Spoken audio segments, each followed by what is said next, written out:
My goal is to call at 3 different times per day: morning, early afternoon, and evening. Now, why would I do that? Just because it's more likely I'm finally going to catch somebody. Now, when we're calling to set an appointment, one call equals a triple dial. So that means 3 dials equals 1 call on that individual. When I'm tracking my activity, 3 calls equals 1. So we're really doing more calls than we're saying we're doing, first of all, but it's just because of our standards.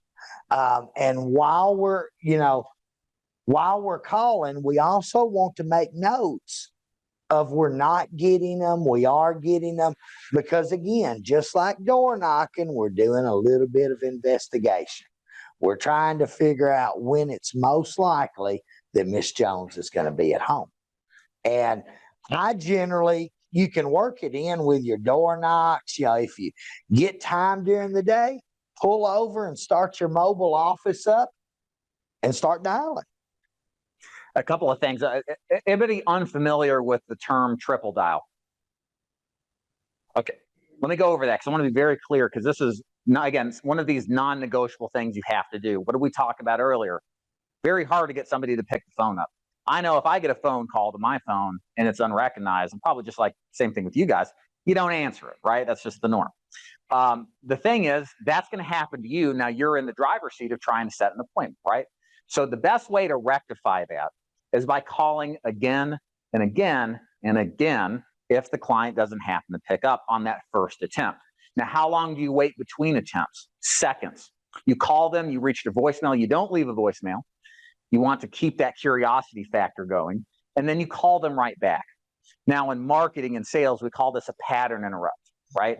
Like if you think of a really good commercial that just immediately grabs your attention and you watch it, right? That interrupts the pattern of thought or whatever you're doing, right? We're doing the same thing when we're dialing, because that second time we call, we've now broken the mold of what we anticipate from a normal telemarketer, right? They call us once, we ignore it, and they stop. But that second time, the person starts to think, is this somebody I know? Is this something important?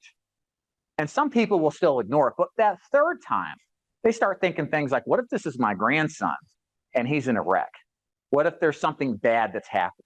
And that curiosity factor overcomes the safety mechanism to avoid risk. And they pick up the phone sometimes in a panic. Now, but Dave, what if I agitate my leads to death, right? Some of you are probably thinking that. What if they get mad at me? It's nearly never a problem.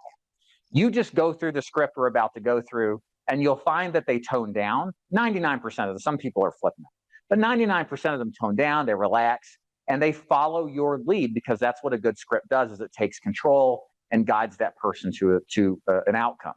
This is probably one of the biggest mistakes new agents make, is this fear that they're going to make somebody mad and not call enough.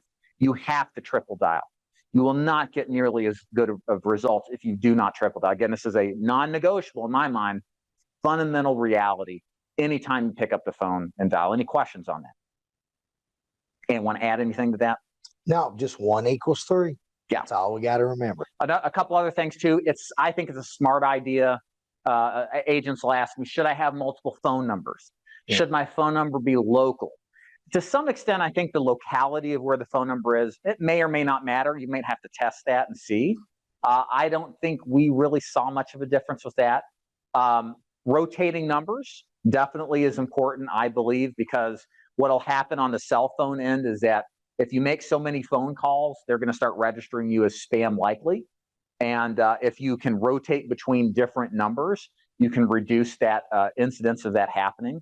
And there are some things that I don't have access to right now, but there are some extra things you can do to take your name off of the spam likely list. If you're interested in that, shoot me a message. I'll dig up some content for you, because that's very important now to make sure that the cell phone providers see you not as a telemarketing spammer. You're just doing what they did, which was request information. You're just trying to help them back, right? So you want to combat against that as well.